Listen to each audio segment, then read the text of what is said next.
અરવલ્લીની પર્વતમાળાઓ જે દેશમાં એક ગ્રીન વોલ તરીકેનું કામ કરે છે, એ પર્વતમાળાનો વિસ્તાર છે એ 4 રાજ્યોમાંથી પસાર થાય છે. એમાં ગુજરાત, રાજસ્થાન, દિલ્હી અને હરિયાણાનો સમાવેશ થાય છે.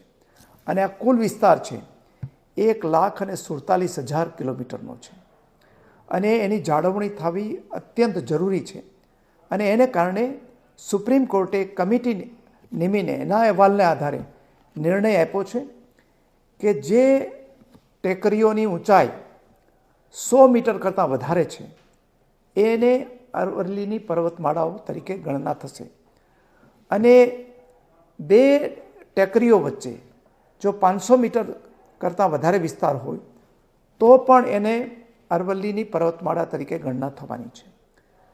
પરંતુ એનું માપ છે એ જમીનના તળિયાથી લેવાનું આવશે, નહીં કે 2 ટેકરીઓની ઊંચાઈ વચ્ચેનો ડિફરન્સ.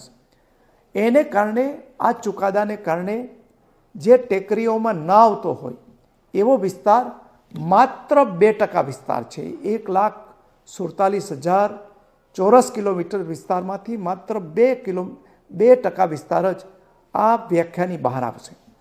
અને એના માટે પણ ચોક્કસ પ્રકારના નિયમો નક્કી કરવામાં આવ્યા છે. અને એનો જો વ્યાપારિક પ્રવૃત્તિમાં ઉપયોગ કરવો હોય તો એમાં પણ કેટલી મંજૂરીઓ પછી નિર્ણય કરવામાં આવશે. જ્યાં સુધી ગુજરાતને લાગે વળગે ત્યાં સુધી આ પર્વતમાળાઓ છે આપણા ઉત્તર ગુજરાતના મહેસાણા, પાટણ, બનાસકાંઠા, અરવલ્લી અને સાબરકાંઠાનો સમાવેશ થાય છે.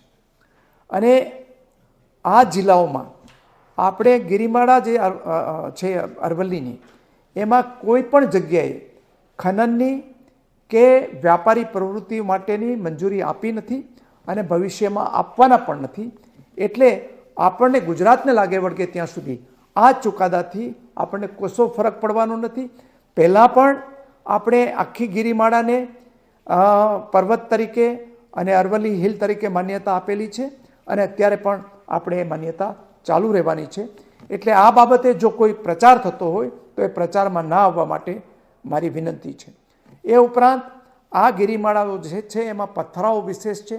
એટલે એ પથરાળ વિસ્તારની અંદર પણ માનનીય પ્રધાનમંત્રી શ્રી નરેન્દ્રભાઈના ઇનિશિયેટિવથી આપણે ત્યાં ગ્રીનિંગ ઓફ અરવલ્લીનો એક કાર્યક્રમ વન વિભાગે આપ્યો છે.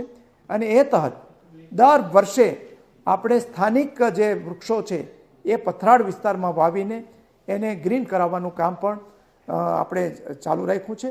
અને ગુજરાત સરકાર ભૂપેન્દ્રભાઈ પટેલની આગેવાનીની અંદર આપણી સરકાર છે એ આ પર્વતમાળાઓને જાળવવા માટે કટિબદ્ધ છે અને કટિબદ્ધ રહેવાની છે.